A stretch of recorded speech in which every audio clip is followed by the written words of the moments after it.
오늘 말씀 제목은 겨울이 오기 전에 라는 제목을 가지고 함께 말씀을 나누고자 합니다. 여러분, 오늘 날씨가 참 춥죠? 어제부터 날씨가 갑자기 많이 추워졌는데, 여러분, 이 겨울이 오면 항상 우리가 많이 춥고 참 어렵습니다. 예전부터 그랬죠. 그래서 우리는 겨울이 오기 전에 우리는 항상 준비를 합니다. 따뜻하고 두터운 겨울 옷을 이제 꺼내게 되는 것이고, 또 이불도 바꾸죠. 얇은 이불에서 아주 두터운 따뜻한 이불로 바꾸게 됩니다. 또 김장도 하죠. 김장도 하고 겨울 내에 먹을 김장도 준비하고 예비합니다. 제가 예전에 어렸을 때에 초등학교 때에 저희 외할아버지 집에 가면 아주 옛날 집이라 아궁이를 떼셨어요. 그래서 겨울이 되면 아궁이 뗄 그런 장작을 잔뜩 준비해서 이제 겨울에 잘 나도록 준비를 합니다. 이처럼 우리가 겨울을 오기 전에 항상 이 겨울을 단단히 넘기고자 준비를 하는데요. 여러분, 우리의 인생에도 겨울이 있다는 것입니다. 누구의 인생에도 다 겨울이 있다는 것이죠. 정도의 차이는 있지만 어려움이 있고 또 힘든 일들이 우리 인생 가운데 겨울처럼 찾아온다는 것입니다. 혹여나 겨울을 지금 내 인생에 어려움이 있다면 더 큰 겨울, 더 추운 겨울이 또 우리 인생에 온다는 것이죠. 그렇기 때문에 우리는 그 겨울이 오기 전에 우리는 그날을 준비해야 된다는 것입니다. 준비 여하에 따라서 우리 삶에 고난이 왔을 때, 어려움이 왔을 때 우리 인생의 질이 달라진다는 말씀이죠. 오늘 본문 디모데후서는 사도 바울의 마지막 편지입니다. 이제 사도 바울이 이제 목회서신, 옥중서신, 또 많은 성경의 책들을 썼는데 그 중에 이제 마지막 편지가 바로 이 디모데후서입니다. 이 로마 감옥에서 이제 사도 바울은 아주 추운 날을 보내고 있죠. 우리 9절 말씀에, 10절 말씀에 보니까 데마라는 사람이 사도 바울을 배반하여서 세상으로 가고, 또 여러 그레스게, 또 디도, 이런 사람들이 다 지금 자기 곁을 떠나고 없다는 것입니다. 볼 일이 있어서 따라가서 없다는 것이죠. 그렇기 때문에 이 사도 바울은 겨울이 오기 전에 그날을 준비하는 모습을 오늘 보고 있습니다. 9절 말씀에 그 아들, 이제 영적인 아들 디모데에게 말을 하는 거예요. 너는 어서 속히 나한테 오라 라고 말하는 것이죠. 무엇 때문에 이 디모데를 겨울 전에 그토록 오라는 것일까요? 이 바울은 늙은 몸으로 지금 옥중에 갇혀 있는데 이 디모데는 지금 에베소에 있습니다. 에베소에서 로마로 가는 길은 이제 뱃길인데요. 뱃길이 겨울 되면 아주 위험하고 풍랑이 끼기 때문에 항해를 할 수가 없습니다. 이전에 이 사도 바울이 이제 로마로 호송되어 갈 때 겨울에 움직였다가 크게 풍랑을 만난 적이 있지 않습니까? 그렇기 때문에 이 디모데에게 겨울이 오기 전에 어서 속히 나를 와서 도우라 하는 것을 얘기하고 있는 것이죠. 여러분, 만약 오늘 나에게 인생에 그 겨울이 온다면 나는 그날을 어떻게 준비하실 것입니까? 오늘 사도 바울은 이 디모데에게 3가지 부탁을 합니다. 이 3가지 부탁을 통해서 준비하고 또 회복하고자 하는데 오늘 말씀을 통해서 함께 나누고자 합니다. 첫 번째는 이제 겨울이 오기 전에 준비를 하는데 먼저 관계의 회복을 준비합니다. 우리 11절 말씀을 함께 읽겠습니다. 11절 말씀입니다. 누가만 나와 함께 있느니라. 내가 올 때에 마가를 데리고 오라. 그가 나의 일에 유익하니라. 얼마 전에 이제 목사님께서 사도행전 강의를 하셨지 않습니까? 그 강의에서 나온 것처럼 이 바울은 1차 전도 여행 때 이 마가라는 사람과 동행했습니다. 그런데 이 마가라는 사람이 이 전도 여행이 얼마나 힘들고 어렵습니까? 그러다 보니까 그만 환경을 이겨내지 못하고 중도에 포기했다는 거예요. 그래서 바울은 그 마음속에 괘씸한 마음이 있었습니다. 그래서 그 후에 2차 전도 여행 나갈 때 이 바울의 사역자인 바나바와 함께 나갈 때 바나바가 이 마가를 다시 데리고 가자라고 얘기할 때 이 데려가는 문제로 바나바와 아주 크게 싸우게 되죠. 그런데 이제 세월이 흘러게 되어서 어려움이 인생의 겨울이 오고 어려움이 오게 되니까 이제 바울이 마음에 걸리는 사람이 있습니다. 바로 마가라입니다. 그래서 이 마가라를 이제 관계를 회복하기를 원했다는 거죠. 그래서 이 내가 올 때 마가를 데리고 오라라고 말하고 있는 것입니다. 사랑하는 성도 여러분, 오늘 나와 함께 내 주변에 마가와 같은 사람이 있으십니까? 이 마가와 같은 사람과 관계를 회복하기를 소망하는 사람이 있으십니까? 여러분, 그럴 때 우리 인생의 겨울이 오기 전에 빨리 관계를 회복하시기를 바랍니다. 마태복음 5장 23절 24절에 보면 이렇게 얘기하고 있습니다. 그러므로 예물을 제단에 드리려다가 거기서 내 형제에게 원망 들을 만한 일이 있는 것이 생각나거든 예물을 제단 앞에 두고 먼저 가서 형제와 화목하고 그 후에 예물을 드리라. 여러분, 이렇게 화목하는 것이, 관계를 회복하는 것이 이처럼 중요하다는 것이죠.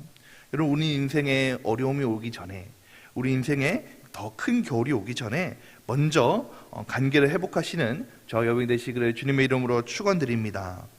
두 번째는 먼저 돌봄의 회복을 준비합니다. 우리 13절 상반절을 읽도록 하겠습니다. 13절 말씀입니다. 내가 올 때에 내가 들어와 가부의 집에 둔 겉옷을 가지고 오고. 여러분, 지금 이 사도 바울은 지금 어디에 있습니까? 로마의 지하 감옥에 있습니다. 너무 육신적으로 참 추운 곳이죠. 그리고 힘든 곳입니다. 육신뿐만 아니라 그의 마음 역시 춥고 아팠을 것입니다. 여러분, 우리가 살아가다 보면 여러 가지 이유로 많은 사람들에게 상처를 줄 때가 있고 또 상처를 입을 때가 있죠. 이런 절박한 상황에서 이 사도 바울은 이 디모데에게 부탁을 하는 것입니다. 내가 올 때에 내가 들어와 가보의 집에 둔 내 겉옷을 가지고 오라. 여러분, 이 단지 겉옷 하나가 필요하다는 것이 아니라 지금 나한테 이 사도 바울은 누가 나를 좀 돌봐줄 따뜻한 돌봄이 필요한 상황이라는 것이죠. 그렇기 때문에 내 아들 디모데야, 네가 올 때 나를 내 몸을 좀 따뜻하게 해줄, 내 마음을 따뜻하게 해줄 그 겉옷을 가지고 오라는 것입니다. 여러분, 누군가를 돌본다는 것은 참 쉬운 일이 아니죠. 우리 마음을 다해야 되고 또 정성을 다해야 되는 일입니다. 여러분, 우리가 무슨 일이든지 나의 필요를 돌볼 수 있는 것을 하는 것은 참 즐거운 일이죠. 행복한 일입니다. 내가 도울 때에 하나님께서는 그걸 위해서 우리의 모든 환경을 허락하여 주시고 나를 돌볼 수 있도록 도와주신다는 것입니다. 빌립보서 2장 3절에서 4절 말씀에 이렇게 얘기하고 있습니다. 아무 일이든지 다툼이나 허영으로 하지 말고 오직 겸손한 마음으로 각각 자기보다 남을 낮게 여기고 각각 자기 일을 돌볼 뿐더러 또한 각각 자기 사람들의 일을 돌보아 나의 기쁨을 충만하게 하라. 여러분, 이렇게 돌볼 때에 하나님께서 우리의 마음속에, 우리의 삶 가운데 기쁨을 더해 주신다는 것입니다. 그러면 우리는 더욱 어려우기 전에, 우리 인생의 겨울이 오기 전에 내가 도울 수 있는 돌봄이 필요한 사람에게 돌봐줄 줄 아는 그런 헌신을 할 줄 아는 우리 사람이 되어야 될 줄 믿으시기 바랍니다. 마지막 세 번째는 말씀의 회복을 준비해야 된다는 것입니다. 우리 13절 말씀을 13절 말씀을 다시 읽겠습니다. 내가 올 때에 내가 드보와 가보의 집에 둔 가죽 종이에 쓴 것을 가져오라. 여러분, 말씀에 보니까 또 최근 특별히 가죽 종이에 쓴 것을 가져오라라고 말씀하고 계십니다. 여러분, 이 사도 바울이 지금 너무 어려운 상황에 있잖아요. 그래서 누군가의 내 돌봄, 내 육신을 따뜻하게 해줄, 그 마음을 따뜻하게 해줄 돌봄도 필요하지만 영적으로 나를 채워줄 것이 필요했다는 것입니다. 나를 회복시켜 줄 것이 필요했다는 거예요. 여러분, 그것이 무엇입니까? 바로 여기서 갖고 오는 책은 하나님의 말씀, 성경을 말씀하고 있는 것이죠. 여러분, 성경은 우리 삶 가운데 우리 내 마음의 심령에 힘이 되어주는 책인 줄 믿으시기 바랍니다. 여러분, 우리가 많은 책들을 읽고 있는데 특별히 어떤 책들을 읽고 계십니까? 신학자가는 이런 얘기를 했습니다. 어떤 환경에서든 나를 살리는 책, 성경을 읽으십시오. 우리 내 인생의 근원을 모르시거든 창세기를 읽으십시오. 내 인생의 마지막이 궁금하시면, 의문이 생기면 요한계시록을 읽으십시오. 내가 지금 고난 중에 있으면 욥기와 다니엘서를 읽으십시오. 내 믿음에 해이가 생기면 히브리서를 읽으십시오.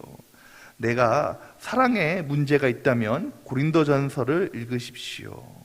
그리고 내가 지혜가 부족하다면 시편과 잠언서를 읽으십시오. 그리고 내 마음에 근심이 생기거든 빌립보서를 읽으십시오. 말씀이 있는 곳에 나를 살리는 능력이 있습니다 라고 얘기하고 있습니다. 여러분, 담임 목사님께서 주일날 말씀하시는 하나님이란 제목으로 선포하셨습니다. 여러분, 하나님의 말씀에 가장 보편적으로 또 내가 읽으면서 들으면서 체험할 수 있는 것이 성경 말씀이죠. 그리고 그 성경을 토대로 선포되는 것이 설교 말씀입니다.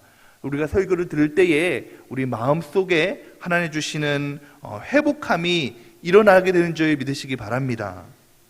요새 우리는 새마음 헌신 예배를 드리고 있죠. 지방의 목사님들의 말씀을 통해서 인생 가운데 임하신 그 은혜와 도전을 나누고 있습니다. 참 좋은 말씀이고, 목사님께서 말씀하셨듯이 다니엘 기도회와 정말 손색이 없을 정도로 참 좋은 말씀들을 나누고 있습니다. 그런데 여러분, 그 은혜의 자리에 참 빈 곳이 많아요. 많은 분들이 오셔서 함께 은혜를 나누고 정말 말씀이 회복되면 좋겠지만 참 나오는 것이 어렵고 나오기까지가 참 힘이 듭니다. 말씀을 생각하면서 이런 예화가 생각났습니다. 제가 예전에 전도사 시절에 목사님을 모시던 목사님을 따라서 탤런트 김혜자 선생님, 김혜자 씨를 아시죠? 전원일기에도 나오셨던 김혜자 씨를 모셨던 기억이, 식사 대접을 했던 자리에 함께 참여한 기억이 있습니다. 그때 막 말씀을 나누면서 막 자기가 여러 가지 힘든 일이 있고 어려움이 있는데 마음이 너무 낙담되고 힘들다라고 얘기할 때 목사님께서 지옥은 자동이고 천국은 수동입니다 라고 얘기를 하셨습니다. 무슨 말씀이냐면 우리 마음속에 속상함과 억울함과 화가남 그리고 우울함은 내가 뜻하지 않아도, 내가 무엇을 하지 않아도 자동적으로 임하게 돼서 내 마음이 지옥이 된다는 거예요. 내가 막 무슨 일을 하지 않아도 저절로 자동적으로 임해서 지옥이 되는데, 그럴 때 내 마음에 믿음의 스위치를 수동적으로 켜야 된다는 거예요. 내 마음이 우울할 때, 내 마음이 힘이 들 때 수동적으로 내가 더욱더 예배 자리에 나가고 더욱더 기도하고 더욱더 참여할 때 믿음의 스위치를 수동으로 켰을 때 내 안에 천국이 임합니다 라는 얘기를 들은 적이 있습니다. 여러분, 그렇습니다. 우리가 새마을 헌신 예배 또 예배 자리에 나오는 것이 참 힘듭니다. 어렵습니다. 피곤합니다. 때로는 날씨가 너무 추워서 오늘은 예배를 한번 빠지고 영상 예배를 드릴까라는 마음도 있습니다. 여러분, 그럴 때마다 그러나 우리가 더욱더 힘이 내어서 수동적으로 우리가 자리에 예배에 참여하고 말씀을 더욱더 힘쓰고 그 자리에 참여할 때마다, 수동적으로 나갈 때마다 우리 안에 천국이 임하게 되는 줄 믿으시기 바랍니다. 여러분, 우리 인생에 고민거리가 많을 때에 근심 걱정하지 마시고 말씀으로 회복하십시오. 힘들어도 피곤하여도 더 의지적으로 나가십시오. 여러분, 그럴 때에 하나님께서 주신 놀라운 은혜로 말미암아 우리 가운데 천국이 임하게 될 줄 믿습니다. 우리 안에 은혜가 임하게 될 줄 믿습니다. 우리 21절, 22절 말씀을 읽겠습니다. 21절, 22절 말씀입니다. 너는 겨울 전에 어서 오라. 으블로와 부데와 리노와 글라우디아와 모든 형제가 다 내게 문안하느니라. 나는 주께서 내 심령에 함께 계시기를 바라노니 은혜가 너희와 함께 있을지어다. 아멘. 여러분, 우리가 겨울이 오기 전에, 인생의 겨울이 오기 전에 이런 일들을 회복한다면 우리 마음속에 은혜가 우리와 함께 한다라고 말씀하고 있습니다. 사랑하는 성도 여러분, 말씀처럼 더 추운 겨울이 오기 전에, 우리 인생의 겨울이 오기 전에 말씀으로 준비하고 회복하셔서 어떠한 혹독한 인생의 겨울이 온다고 할지라도 넉넉히 이겨내시는 저 여러분이 되시기를 주님의 이름으로 축원드립니다. 함께 기도하겠습니다.